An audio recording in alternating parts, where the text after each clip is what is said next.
Are we in a simulation? The question of whether we are living in a simulation has become a popular topic of discussion in recent years, and it raises important philosophical, scientific, and existential questions.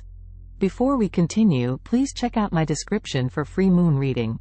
The idea that our reality may be a computer-generated simulation is not a new concept and has been explored in various forms of media, including movies, books, and video games. The concept has gained more attention in recent years due to advancements in technology and the increasing complexity of computer-generated environments.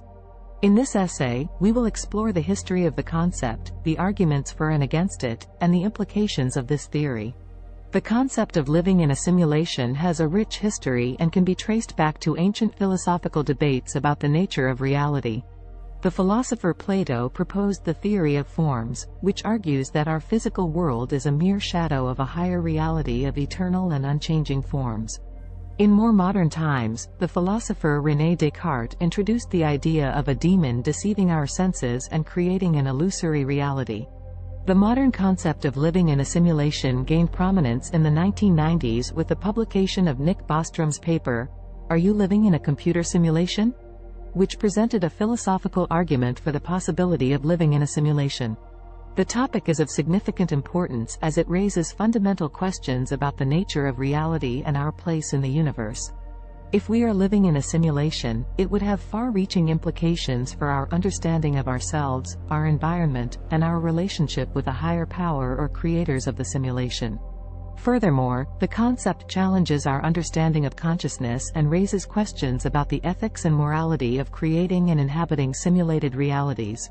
As such, the topic is of great interest to scientists, philosophers, and the general public, and its exploration can offer valuable insights into the nature of reality and the human experience.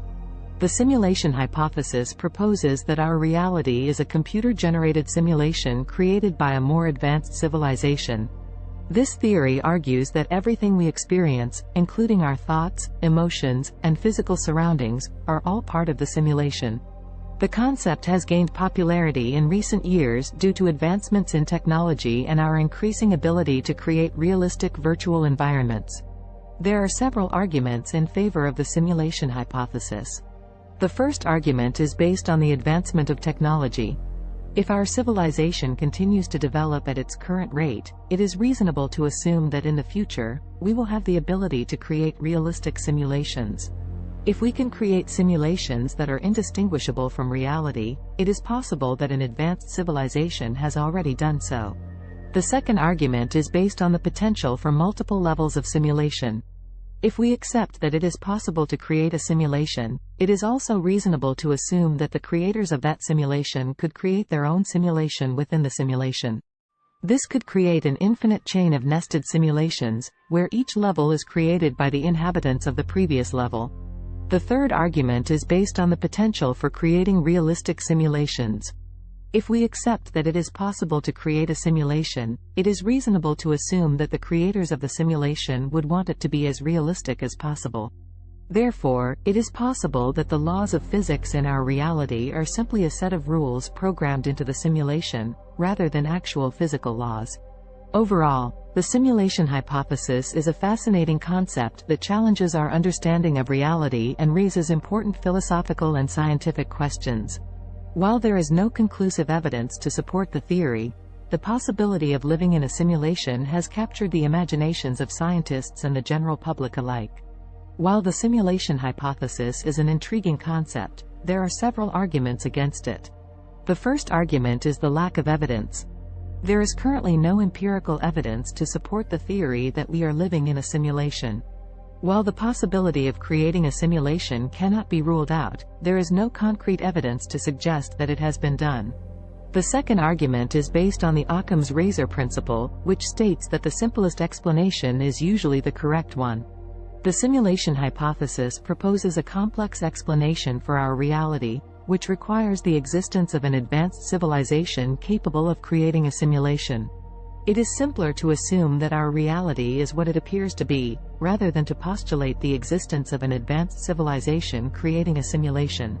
The third argument is based on issues with creating realistic simulations. While it is true that technology has advanced significantly in recent years, there are still limitations to what can be achieved. Creating a truly realistic simulation would require an enormous amount of computing power and resources, which may be beyond our current capabilities. Additionally, there are ethical considerations to be taken into account when creating simulations, such as the potential harm it could cause to those within the simulation. The philosophy of perception is a branch of philosophy concerned with the nature of perception and the ways in which we perceive the world around us. Perception is the process by which we acquire knowledge about the external world through our senses, such as sight, hearing, touch, taste, and smell. The philosophy of perception aims to understand how perception works and what it tells us about the nature of reality. There are several theories of perception that have been proposed throughout history. One of the earliest and most influential theories is known as naive realism, which holds that our perception accurately represents the external world as it truly is. According to this theory, the objects we perceive exist independently of our perception of them. Another theory of perception is known as representationalism, which holds that our perception represents the external world, but does not necessarily accurately depict it. According to this theory, our perception is mediated by mental representations that are created in the mind. The direct realism theory posits that perception provides direct access to the external world, without the need for mental representations or intermediaries. This theory holds that our senses provide us with immediate access to reality as it is, rather than as it appears to us. Representationalism, direct realism, idealism and their implications for the simulation hypothesis. Representationalism is a theory of perception that posits that our perception of the world is mediated by mental representations or images in the mind. According to this theory, the external world is not directly perceived, but is instead represented in the mind through sensory experience. This theory implies that what we perceive is not necessarily an accurate depiction of reality. Direct realism, on the other hand, is a theory that posits that our perception of the world provides us with direct access to reality as it is. According to this theory, there is no need for mental representations or intermediaries in the process of perception. This theory implies that what we perceive is an accurate depiction of reality. Idealism is a theory of perception that posits that the external world does not exist independently of our perception of it. According to this theory, the external world is a construct of our minds, and what we perceive is a product of our consciousness. This theory implies that what we perceive is not an accurate depiction of reality, but rather a subjective experience. The implications of these theories for the simulation hypothesis are significant. If representationalism is true, then it is possible that what we perceive as reality is actually a mental representation or simulation created by our minds. If direct realism is true, then it is unlikely that we are living in a simulation, as our perception provides us with direct access to reality as it is. If idealism is true, then it is possible that the external world does not exist independently of our perception of it, and that what we perceive as reality is actually a product of our consciousness. Overall, the implications of these theories for the simulation hypothesis raise important questions about how we perceive reality and the role of consciousness in shaping our understanding of the world around us.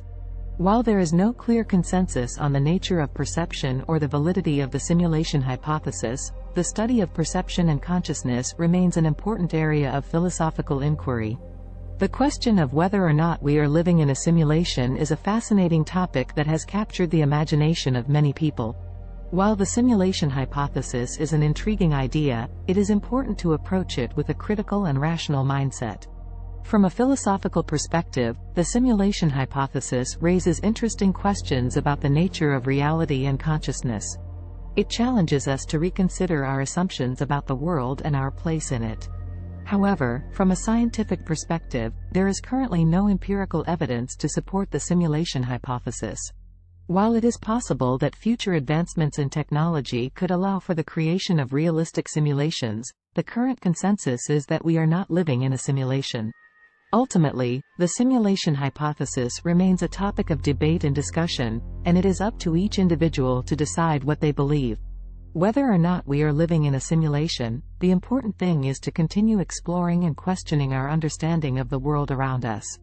Thank you for watching Starseed TV. Please don't forget to like and subscribe. Thank you with love and gratitude. See you in my next video.